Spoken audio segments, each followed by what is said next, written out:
Phone में अचानक से नेटवर्क चला जाता है। इमरजेंसी कॉल वनली दिखता है। रिचार्ज भी है, फिर भी सिग्नल नहीं दिखाई दे रहा है। आज की वीडियो में मैं आपको चार ऐसी पावरफुल सेटिंग्स के बारे में बताने वाला हूं जिससे 90% केसेज में नेटवर्क प्रॉब्लम तुरंत सॉल्व हो जाती है बिना सर्विस सेंटर जाए। तो वीडियो काम की है। चैनल पर नए आए हैं तो चैनल को सब्सक्राइब कर लेना, क्योंकि रियल मोबाइल प्रॉब्लम का प्रैक्टिकल सॉल्यूशन यही मिलता है। सबसे पहले आपको सिंपल ट्रिक आजमाना है। यहाँ पर नोटिफिकेशन बार को ओपन करना है। यहाँ पर जहाँ से मोबाइल डेटा ऑन करते हैं यहीं पर आपको एक एयरप्लेन मोड का या फ्लाइट मोड का ऑप्शन दिखाई देगा। इसको एक बार ऑन करना है तो यहाँ पर आपका नेटवर्क चला जाएगा, फ्लाइट मोड हो जाएगा। आपको 10 या 20 सेकंड वेट करना है। जैसे कि आप काउंट कर सकते हैं 1 2 3, ऐसे आप काउंट करके 10 सेकंड आपको वेट करना है। तो यहाँ पर लगभग 10 सेकंड हो गया है। फिर उसके बाद फिर से आपको एक बार इसको जो है ऑफ कर देना है। तो यहाँ पर देखिए फिर से नेटवर्क आ गया है। इससे क्या होता है कि जो है आपके पास में जो भी टावर है उससे नेटवर्क दोबारा कनेक्ट होता है। ज़्यादातर केसेज में यहाँ पर प्रॉब्लम सॉल्व हो जाता है। अगर फिर भी नहीं सही होता है तो यहाँ पर आपको दूसरी सिंपल ट्रिक आजमानी है। आपको अपने मोबाइल में सेटिंग ऐप को ओपन करना है। फिर यहाँ पर आपको कनेक्शंस या मोबाइल नेटवर्क का ऑप्शन दिखाई देगा। तो मेरे में कनेक्शंस का है, मैं इसी पर टैप करूंगा।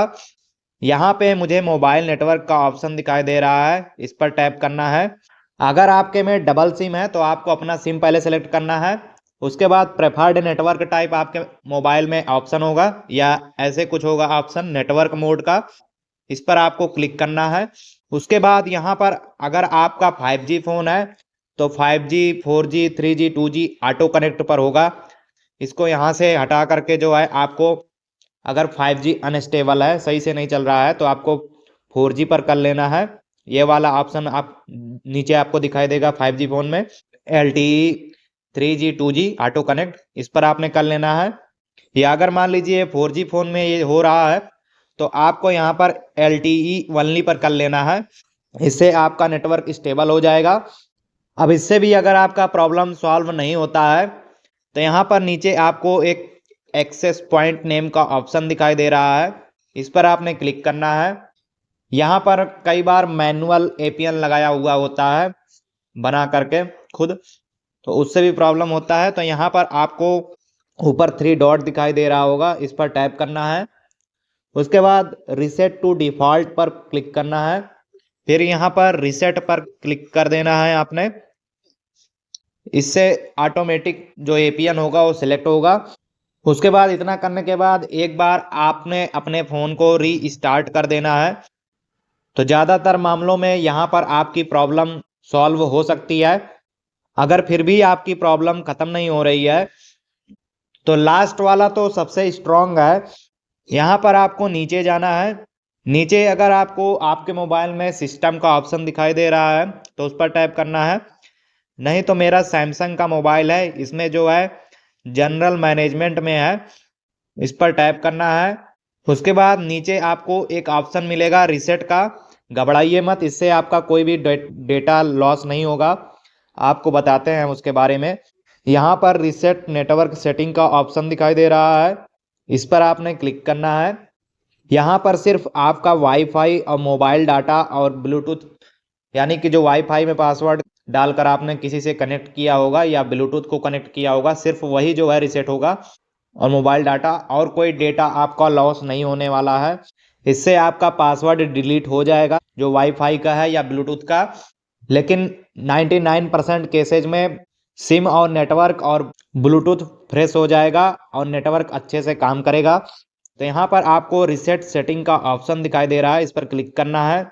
यहाँ पर आपके लॉक स्क्रीन का जो पासवर्ड है या पिन है उसको यहाँ पर एंटर करना है। ये शायद आपको दिखाई ना दे रहा हो सिक्योरिटी पर्पस की वजह से। पासवर्ड डालकर जैसे कंटिन्यू करते हैं यहाँ पर रीसेट का ऑप्शन आ जाता है। तो यहाँ पर आपने रीसेट पर टैप कर देना है। आपका नेटवर्क सेटिंग रीसेट का पॉपअप शो होगा, तो मतलब आपका नेटवर्क रीसेट हो चुका है। अगर मान लीजिए फिर भी आपके मोबाइल में कोई प्रॉब्लम आ रहा है, फिर भी जो है नेटवर्क नहीं सही से काम कर रहा है, तो आपको अपने मोबाइल से सिम को निकालना है और उसको एक बार साफ करके, कोई मिट्टी धूल ना जमी हो, उसको साफ करके फिर से अपने मोबाइल में लगाना है। अगर नहीं वर्क करता है, नहीं चलता है, तो आपको दूसरे मोबाइल में लगाकर चेक करना है। अगर किसी भी मोबाइल में आपका नेटवर्क नहीं आ रहा है, तो आपको देखना होगा कि कहीं आपका रिचार्ज का प्रॉब्लम तो नहीं है। अगर आपने अपने मोबाइल में रिचार्ज नहीं करवाया है और आपने अपना सिम निकाल कर रखा था, तो आपका सिम डीएक्टिवेट कर दिया जाता है। तो ये आपको चेक कर लेना है और चेक करना है कि आपके एरिया में कहीं टावर का इशू तो नहीं है। अगर आपका सिम किसी और भी मोबाइल में वर्क नहीं कर रहा है, तो आपको अपना सिम रिप्लेस करवाना होगा। अगर आपका नेटवर्क वापस आ गया तो वीडियो को लाइक जरूर करें और शेयर करें ताकि लोगों को भी हेल्प हो सके।